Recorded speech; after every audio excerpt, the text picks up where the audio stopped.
아들 압살롬의 반란으로 인하여서 예루살렘에서 쫓겨나는 그런 신세가 되었습니다.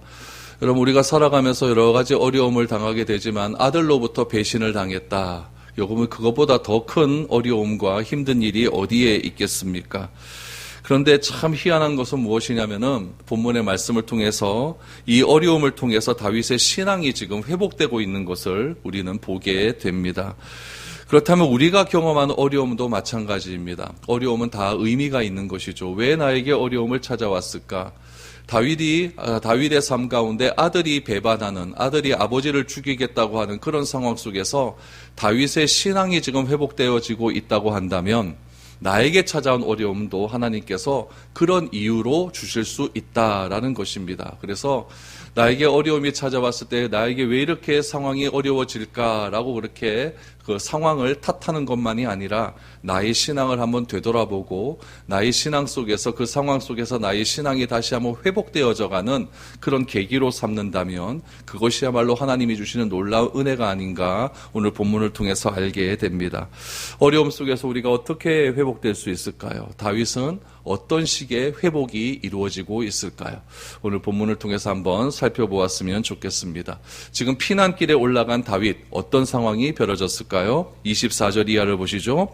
보라, 사독과 그와 함께한 모든 레위 사람도 하나님의 언약궤를 메어다가 하나님의 궤를 내려놓고 아비아달도 올라가서 모든 백성이 성에서 나오기를 기다리도다. 왕이 사독에게 이르되 보라, 하나님의 궤를 성읍으로 도로 메어가라. 만일 내가 여호와 앞에서 은혜를 입으면 도로 나를 인도하사 내게 그 궤와 그 계신대를 보이시리라. 그러나 그가 이와 같이 말씀하시기를 내가 너를 기뻐하지 아니한다 하시면 종이 여기 있사오니 선이 여기시는 대로 내게 행하시옵소서 하리라.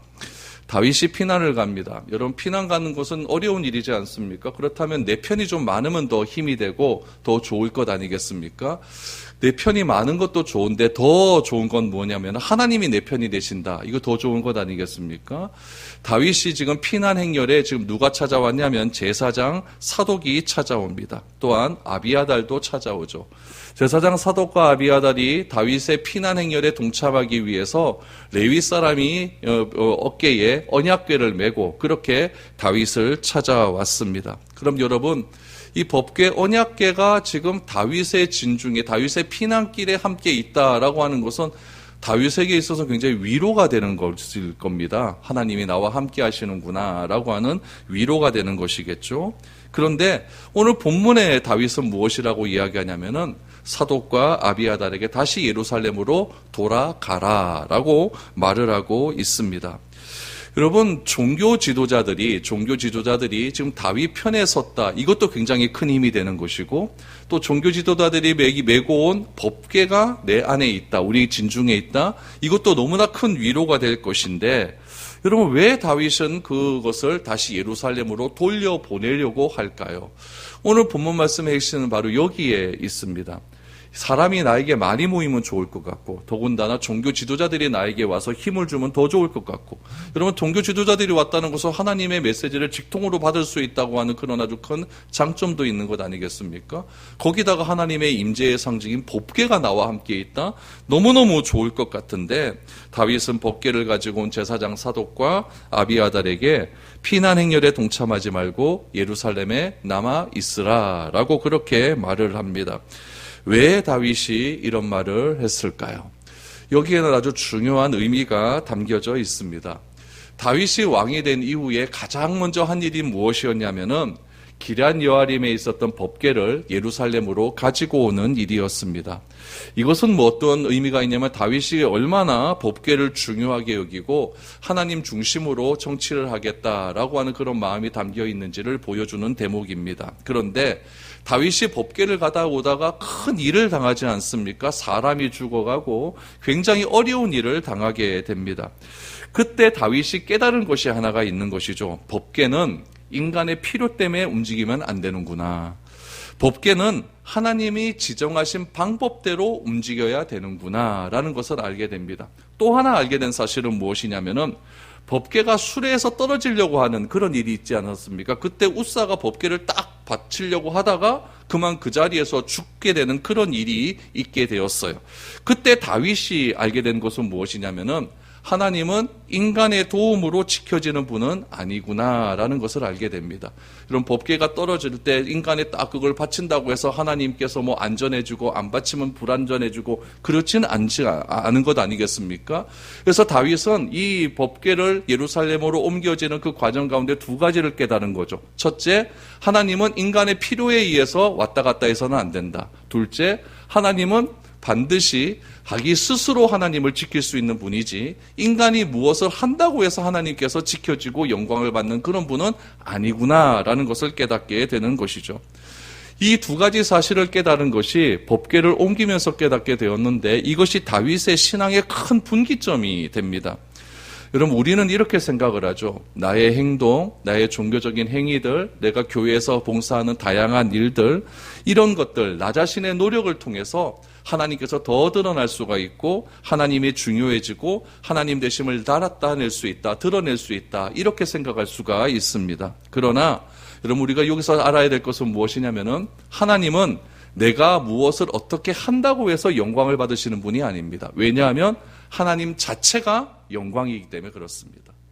내가 무엇을 한다고 해서 하나님이 드러나시는 분이 아닙니다. 하나님은 하나님 자체로서 드러낼 수 있는 분이기 때문에 그렇습니다. 그래서 인간이 하나님을 조종하거나 하나님을 더 영광스럽게 할 수 있다고 하는 생각에서 빨리 벗어나야 됩니다.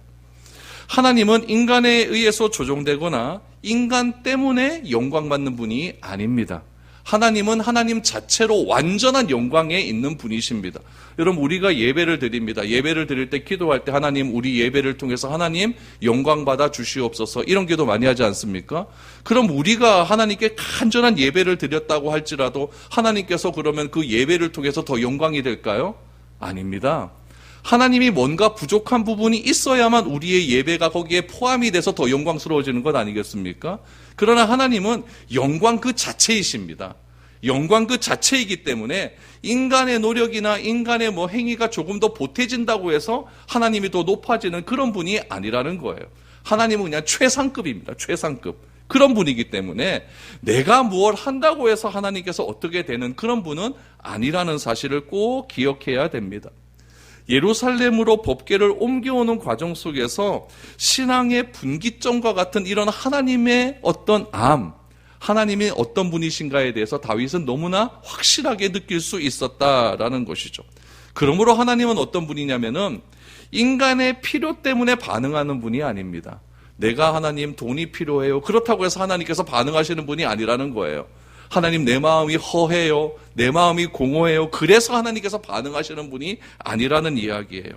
우리가 해야 할 일은 무엇이냐면은 내가 무엇인가 필요하기 때문에 하나님 나의 필요를 들어주세요라고 해서 하나님을 찾는 것이 아니라 인간이 하나님의 요구에, 하나님의 명령에 순종할 수 있어야 된다는 것이죠. 여러분, 주어가 중요해요. 인간 때문에 하나님이 필요한 게 아니라 하나님 자체 때문에 인간은 순종할 수밖에 없는 겁니다. 이것이 굉장히 중요하다는 이야기예요. 법궤를 한번 보십시오. 이 법궤에 대한 기억은 하나님이 피난길에 환난 가운데 하나님의 도움과 임재가 필요할까요? 안 필요할까요? 필요해요. 피난길에 하나님의 도움과 임재가 얼마나 필요합니까? 그러나 여러분, 중요한 것은 무엇이냐면은 법궤가 인간의 필요 때문에 옮겨온다 할지라도 은혜가 자동적으로 오는 것은 아니라는 이야기예요. 그래서 법궤가 하나님과 함께 움직이는 건 너무너무 중요합니다. 너무너무 중요하지만 더 중요한 것은 무엇이냐면은 다윗이 법궤가 있는 그 장소로 회복되는 게 더 중요한 겁니다. 무슨 말인지 이해가 되십니까? 하나님이 내가 필요하니까 하나님 나에게 와주십시오. 이게 중요한 것이 아니라 하나님이 계신 그 자리에 내가 다시 회복되는 것이 중요하다는 이야기죠. 법궤는 지금 어디에 있습니까? 예루살렘 다윗의 장막 가운데 있습니다. 중요한 건 뭐냐면 다윗이 지금 피난길에 있는데 법궤가 그 장막을 버리고 다윗과 따라가는 것이 중요한 것이 아니라 다윗이 하나님의 법궤가 있는 그 장소로 회복되는 것이 더 중요하다는 이야기예요. 그러므로 하나님이 은혜를 베푸신다고 한다면 내가 돌아가는 것이 중요한 것이지 내 필요 때문에 하나님을 절대 이용하려고 들지 말라는 이야기입니다. 이 사실을 백성들 앞에서 지금 다윗은 선언하고 있는 거예요.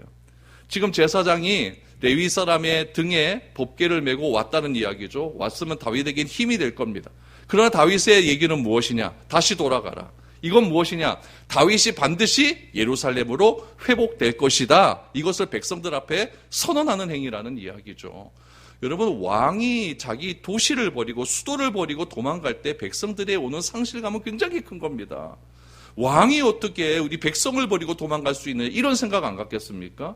그런데 왕 하나님의 임재의 상징인 이 법궤가 다윗과 함께 피난일에 동참하는 것이 아니라 다시 법궤를 예루살렘으로 보내어서 이 법궤는 그 자리에 있어야 된다.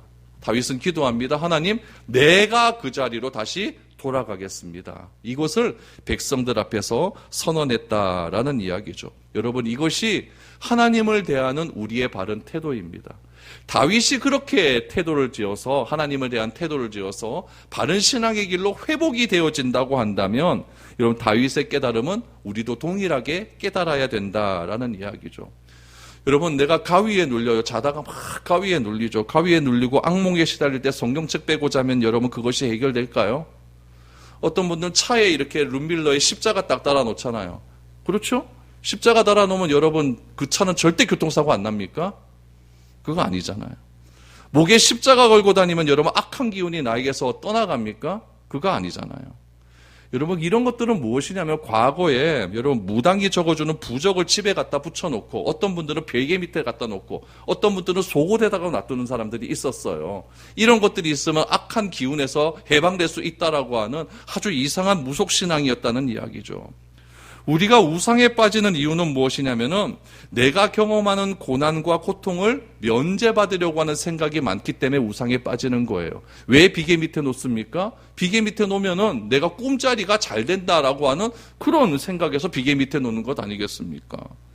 그래서 여러분, 우리의 잘못된 신앙이 무엇이냐면 하나님을 자꾸 그런 존재로 만들어버리는 거예요.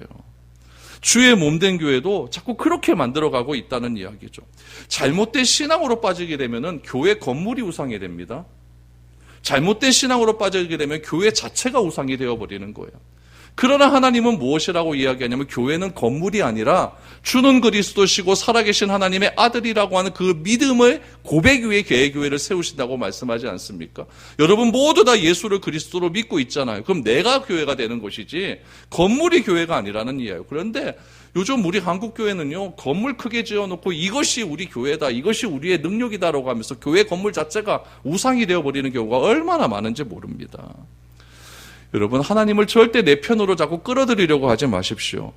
법궤를 끌고 가는 것은 하나님을 다윗 편에 서게 한다라고 하는 착각 때문에 일어난 일입니다. 다윗은 법궤가 따라온다고 은혜가 따라오는 것이 아니라 법궤가 있어야 할 그 자리에 법궤는 있는 것이고 내가 그 자리로 회복되는 것이 은혜라는 것을 다윗은 깨닫게 된 것입니다. 그래서 다윗이 26절에 하는 고백을 보십시오. 종이 여기 있사오니 선히 여기시는 대로 내게 행하시옵소서. 이렇게 고백하는 거예요. 그런 종이 여기 있사오니 내가 행하시는 대로, 주께서 여기시는 대로 내가 행하시옵소서. 이런 고백 다윗이 어디서 했습니까? 광야에서 하는 그런 고백 아니었습니까? 신앙은 무엇입니까? 내가 열심히 하고, 여러분 그것도 신앙일 수가 있지만 진짜 참된 신앙은 무엇이냐면은 내가 있어야 될 그 자리를 지키는 겁니다. 그것이 신앙인 것이지 예배의 자리를 지키고 기도의 자리를 지키고 믿음의 자리를 지키고 어떤 상황과 어떤 어려움 속에서도 하나님을 내가 굳건하게 지키는 그 자리를 지키는 것이 진정한 믿음의 신앙인 것이지 내가 무엇을 한다고 여러분 무엇이 올라간다 이런 착각에서 빨리 벗어나야 된다는 이야기입니다. 다윗은 오늘 그런 마음을 가지고 사독과 아비에다들에게 빨리 가지고 돌아가라.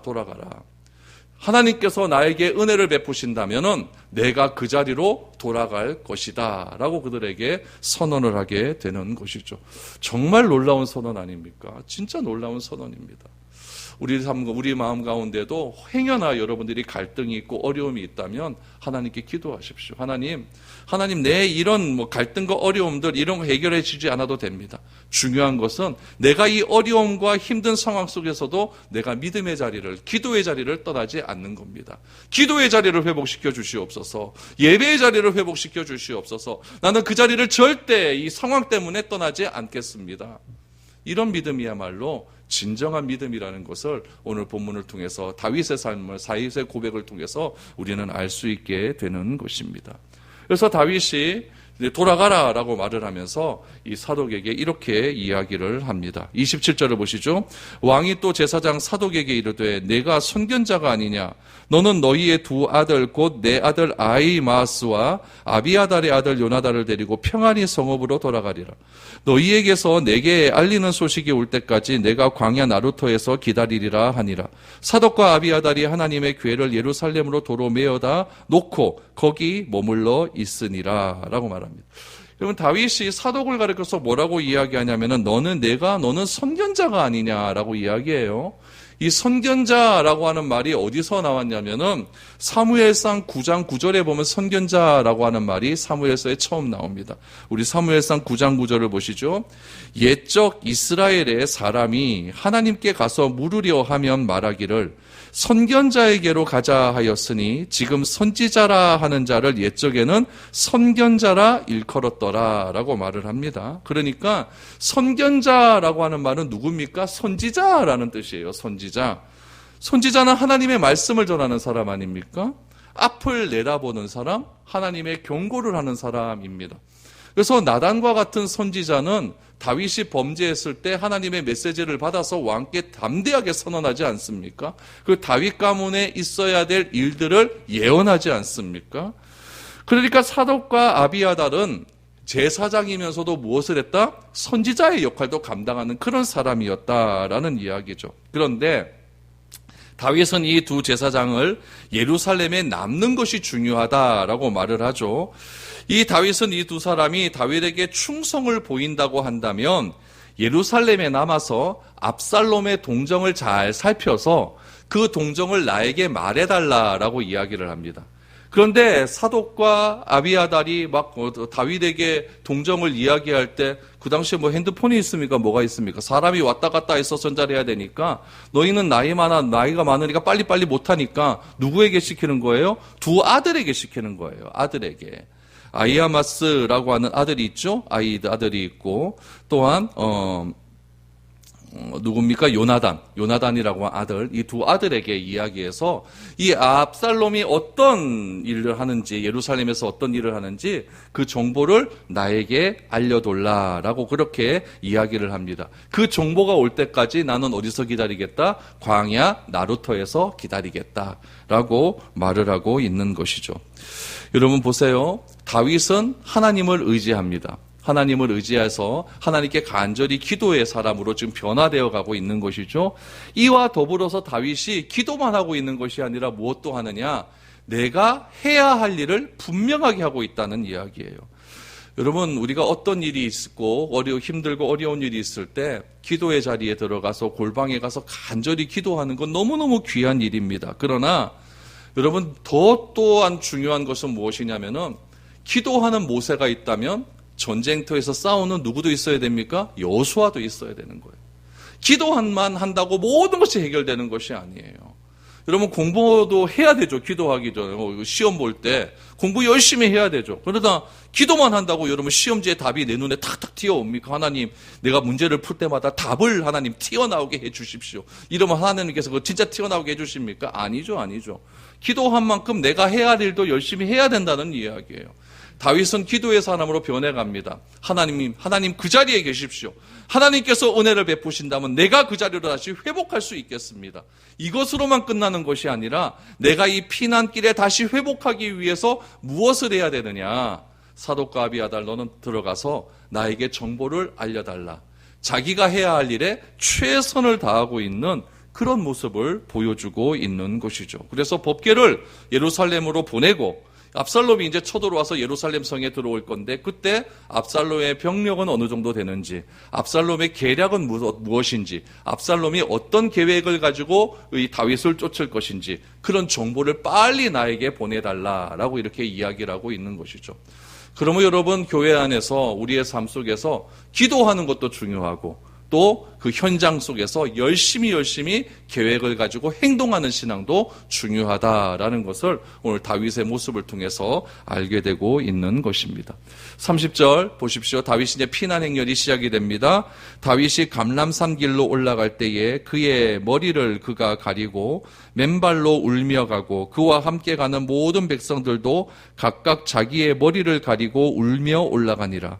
어떤 사람이 다윗에게 알리되 압살롬과 함께 모반한 자들 가운데 아히도벨도 있나이다 하니 다윗이 이르되 여호와여 원하옵건대 아히도벨의 모략을 어리석게 하옵소서 하니라 라고 말을 합니다.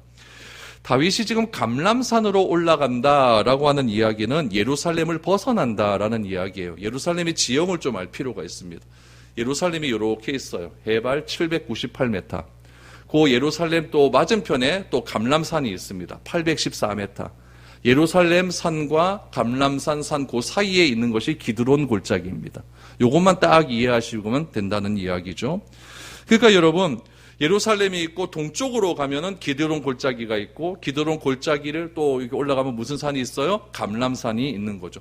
둘 다 여러분 700m, 800m 고지가 있으니까 예루살렘 성에서도 감람산이 보이고 감람산에서도 예루살렘이 서로 보이는 그런 일들이 있게 됩니다. 그래서 예수님께서 우리 마태복음과 우리 복음서에 보면은 감람산에서 예루살렘을 보시고 우셨다라고 하는 그 이유가 거기에 있는 거예요. 그래서 요즘도 실질적으로 이렇게 감람산에 가보면은 눈물교회라고 있어요. 예수님께서 감람산에서 예루살렘을 보시고 우셨다라고 생각되는 그 좋은 전망대가 하나 있거든요. 거기 가면 진짜 예루살렘 다 보여요. 거기에 교회를 하나 딱 세워놓은 거죠. 눈물교회. 감람산 서쪽 기슭에 보면 뭐가 있냐면 겟세마네 동산이 있어요. 예수님께서 간절히 기도했던 곳. 그 겟세마네 기슭에도 가면 무슨 교회가 있을까요? 겟세마네 교회가 있어요. 그러니까 다 그런 것들이 기념으로 남겨져 있는 것이죠. 그래서 겟세마네 교회 앞에 가면 진짜 막 몇천 년 된 그냥 올리브 나무가 하나 있거든요. 거기서 주님께서 기도하신 것이 아니겠는가. 그 나무는 예수님 기도하신 거 봤을 거예요. 오래됐으니까요. 또 그렇게 이렇게 되어 있습니다. 그러니까 여러분 보세요. 예루살렘에 700와 800m 고지에 내려와서 기드론 골짜기를 지나서 감람산을 넘어서 딱 내려가면 이제 뭐가 나오냐면 광야가 나오는 거예요. 유대 광야가 나오고 유대 광야에서 조금 지나가면 여리고성이 나오고 여리고성에서 조금만 지나가면 요단강이 나오는 거죠. 지금 그렇게 지금 이거 다윗이 지금 피난 행렬을 가고 있다라고 생각하면 좋습니다. 감람산으로 다윗이 지금 올라갑니다. 그러니까 예루살렘에서 내려왔어요. 내려와서 기드론 골짜기를 지나서 감람산으로 올라가는데 어떻게 올라갔다고요? 울면서 올라가고 손을 머리에 대고 이렇게 올라갔다는 얘기죠. 하나님 앞에 부끄럽다라고 하는 그런 자신의 표현입니다. 그렇게 올라가고 있는데 감람산으로 올라가고 있는데 한 첩자가 와서 다윗에게 이야기를 하죠. 아히도벨이 압살롬의 반란에 동참했습니다. 아히도벨은 누구냐면 우리 지난주에도 말씀드렸다시피 밧세바의 할아버지예요. 밧세바는 예루살렘의 굉장히 귀족 출신이거든요. 귀족 출신이었기 때문에 이 아히도벨은 다윗과 굉장히 친밀한 관계가 있었고 어떻게 보면은 이 아히도벨의 덕분에 다윗의 여러 가지 정치적인 행동이 잘 이루어졌어요. 굉장히 모략가였거든요. 그러니까 삼국지에 보면은 제갈공명과 같은 그런 사람이었어요. 그런 사람이 지금 누구에게 빠진 겁니까? 압살롬에게 투항했다. 이거는 다윗에게서 더 큰 충격이었을 거예요. 아들에게 쫓겨나서 지금 울면서 머리 가리면서 그렇게 올라가고 있는데 엎친 데 겹친 격으로 또 아히도벨이 또 압살롬에게 갔다라고 하니까 이 순간 다윗은 정말 힘들었을 겁니다. 심적으로요. 참 좀 이상하지 않습니까? 다윗이 지금 고난 속에서 하나님의 관계가 좀 회복되고 자기 신앙이 막 회복되고 있으면 뭔가 좀 잘된 일들만 좀 있으면 좋을 것 같은데 거기다가 하나님은 그렇게 나도 한 방 더 먹이는 거예요. 아히도벨이 지금 글로 갔다라고 하는 이야기죠. 그때 여러분 다윗의 마음이 어떠했을까?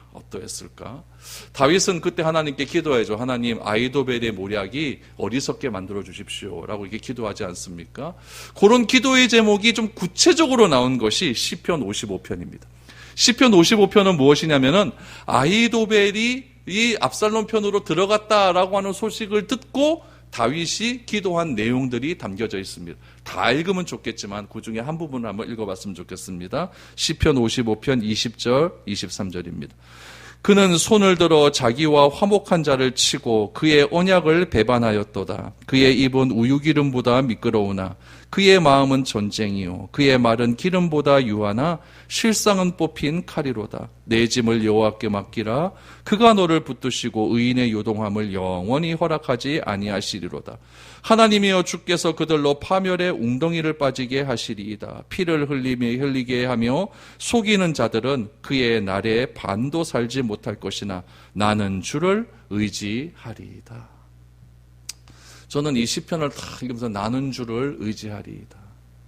진짜 심적으로 어렵고 힘든 가운데서 사람의 인간적인 배신도 당하였고 또한 자기의 사랑하는 아들이 배신을 하고 그 상황 속에서 자기가 신앙을 회복하겠다고 하나님의 법궤까지 돌려보내고 주께서 원하시면 내가 그 자리로 회복하겠습니다 라고 이렇게 결단까지 하면서 울면서 감람산으로 올라가고 있는 그런 과정 가운데 아히도벨이 배반했습니다 라고 하는 말을 듣고 다윗이 한 기도는 무엇입니까?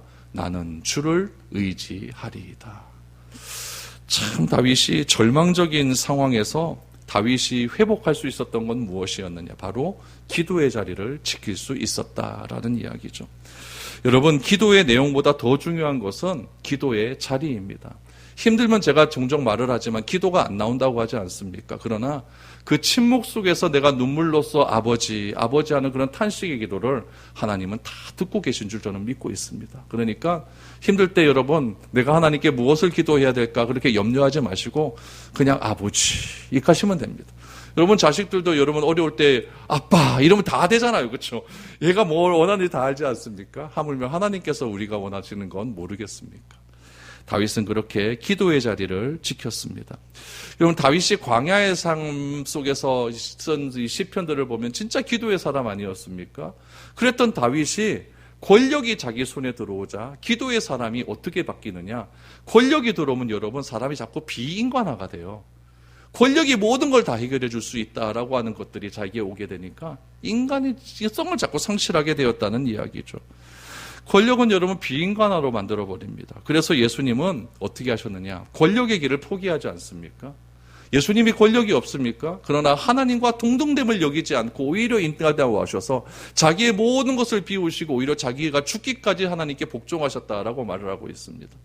여러분 예수님은 권력을 포기하시고 오히려 무엇을 하십니까? 섬기는 자의 길을 택하셔서 우리를 구원하셨다는 이야기죠. 그랬던 다윗이 기도의 자리를 회복하는 거예요. 광야에선 기도의 사람 다윗, 왕이 되자 권력의 사람으로 되었다가 어려운 고난 속에서 다시 기도의 자리, 자기가 있던 자리로 회복되어져서 나는 주를 의지하리이다 라고 하는 그런 고백적 기도가 나오게 됩니다. 여러분 나는 주를 의지하리이다. 아히도벨의 그런 모든 모략이 어리석게 만들어 주십시오 라고 이렇게 다윗이 기도했더니 이번엔 기도가 즉각적으로 응답이 됩니다. 어떻게 응답될까요? 32절입니다.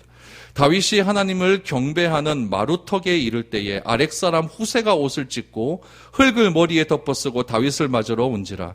다윗이 그에게 이르되 내가 만일 나와 함께 나아가면 내게 누를 끼치리라. 그러나 내가 만일 성읍으로 돌아가서 압살롬에게 말하기를 왕이여 내가 왕의 종이니이다. 전에는 내가 왕의 아버지의 종이었더니 이제는 내가 왕의 종이니이다 하면 내가 나를 위하여 아히도벨의 모략을 패하게 하리라 라고 말합니다. 다윗은 지금 하나님을 경배하는 마루턱에서 아렉 사람 후세를 만났다라고 말합니다. 여러분 하나님을 경배하는 마루턱, 요거를 히브리어로 직역하면 무엇이냐면은 하나님을 경배하는 꼭대기라는 뜻이에요. 그러니까 다윗이 지금 감람산에 올라가면서 하나님을 경배하는 마루턱인데 그 꼭대기라는 것은 감람산 꼭대기에 올라갔다는 이야기예요. 감람산 꼭대기에서 후세를 보는 순간 다윗은 하나님의 응답을 받게 된 것이죠. 하나님께서 후세를 보내주신 거예요. 여러분 기도할 때에 하나님이 이 사람을 보내줬는지 사탄이 이 사람을 보내줬는지 분별하게 됩니다. 여러분, 나에게 무조건 잘해준다고 다 하나님이 보내준 사람 아니에요. 사탄이 보내줄 수도 있어요. 그래서 늘 언제나 기도하는 사람은 이 사람이 하나님이 보내준 사람인지 사탄이 보내준 사람인지 잘 분별할 수 있다는 이야기죠. 다윗은 후세에게도 뭐라고 이야기하는? 너도 압살롬에게로 가라 이야기를 합니다. 너도 압살롬에게로 가라. 아히도벨이 어떤 모략을 내세우는지 잘 알아보고 나에게 정보를 알려도 이렇게 이야기를 하고 있는 것이죠. 다윗이 서둘러서 피난가는 상황 속에서도 기도의 자리를 찾았고 그 자리에서 기도만 하는 것이 아니라 하나님이 보낸 사람과 함께 이 어려운 상황을 대처하기 위한 전략을 세우고 있는 것이죠. 여러분, 이것이 원래 다윗의 모습이었어요. 이런 모습이 원래 광야에서의 다윗의 모습이었고 어려운 시대를 살아가는 우리 그리스도인의 모습이어야 한다는 이야기입니다. 여러분, 기도가 꼭 길어야만 응답이 되는 것이 아니에요. 짧은 기도를 한다 할지라도 하나님의 마음에 합한 기도를 하기만 하면, 하나님이 원하시는 기도를 하기만 하면 우리의 삶을 완전히 예배의 삶으로 바꾸어 놓을 수 있는 능력이 누구에게 있다? 하나님에게 있다는 이야기예요. 내가 있어야 할 자리가 어딘지 알게 된다는 이야기죠. 좋은 신앙이란 무엇입니까? 죽도록 기도하고 최선을 다해 일하며 결과를 온전히 하나님께 올려드리는 것. 그것이 진짜 좋은 신앙 아니겠습니까? 그 좋은 신앙을 지키기 위해서 우리는 그 자리를 지켜야 된다는 이야기죠. 그리고 마지막 결론을 보십시오. 35절에서 37절입니다. 사독과 아비아달 두 제사장이 너와 함께 거기 있지 아니하냐. 내가 왕의 궁중에서 무엇을 듣든지 사독과 아비아달 두 제사장에게 알리라. 그들의 두 아들 곧 사독의 아히마아스와 아비아달의 요나단이 그들과 함께 거기 있나니 너희가 듣는 모든 것을 그들의 편에 내게 소식을 알릴지니라 하는지라. 다윗의 친구 후세가 곧 성읍으로 들어가고 압살롬도 예루살렘으로 들어갔더라. 사독과 아비아달이 법궤를 메고 다시 예루살렘으로 가지 않습니까? 갔더니 다윗이 얘기합니다. 너 예루살렘으로 가다 보면 후세야, 거기에 사독과 아비아달이 있다. 잘 듣고 정보해서 그 정보를 나에게 좀 알려달라라고 이야기를 하고 있는 것이죠. 여러분, 어려운 상황 속에서 한 명의 사람이 자기 곁에 있는 것이 너무너무 중요할 것 같은데 다윗은 기도하고 대책을 세워가며 위기를 극복하고 있는 모습을 보이게 됩니다. 하나님은 아들의 반란을 통해서 왕궁과 권력의 사람으로 변화된 다윗을 광야의 사람으로 다시 회복시켜가는 과정입니다. 바라기는 우리는 왕궁의 사람이 아니라 광야의 사람으로 내려올 수 있기를 바랍니다. 내가 교만한 자리에서 내려오지 않으면 하나님께서 그 자리를 강제로 내려오게 만들어 버리십니다. 그 방법이 무엇일까요? 고난이에요. 다윗은 왕궁의 자리가 자기의 자리가 아닌 광야의 자리가 자신의 자리임을 비로소 깨닫게 됩니다. 그래서 다윗이 회복한 이후에 시를 하나 씁니다. 그 시가 시편 3편의 말씀입니다. 시편 3편 6절에서 8절을 보시죠. 우리 이 말씀 우리 같이 한번 읽어봤으면 좋겠습니다. 시작. 천만인이 나를 애워싸 진친다 하여도 나는 두려워하지 아니하리이다. 여호와여 일어나소서. 나의 하나님이여 나를 구원하소서. 주께서 나의 모든 원수의 뺨을 치시며 악인의 이를 꺾으셨나이다. 구원은 여호와께 있사오니 주의 복을 주의 백성에게 내리소서. 셀라. 이런 기도의 고백이 우리에게도 나올 수 있기를 바랍니다. 그래서 하나님이 나의 힘이시고 하나님이 나의 반석이시고 하나님이 나의 영원한 피난처이시고 방패라는 사실을 늘 언제나 기도하여서 다윗의 회복이 된 것처럼 우리도 구원을 회복하고 우리도 있어야 될 자리를 언제나 떠나지 않는 그 자리를 잘 지킴을 통해서 여러분 천만인이 나를 둘러싼다 할지라도 샬롬의 은혜가 나에게 넘쳐날 수 있는 그런 귀한 은혜가 우리 모두 가운데 있어질 수 있기를 축복드립니다.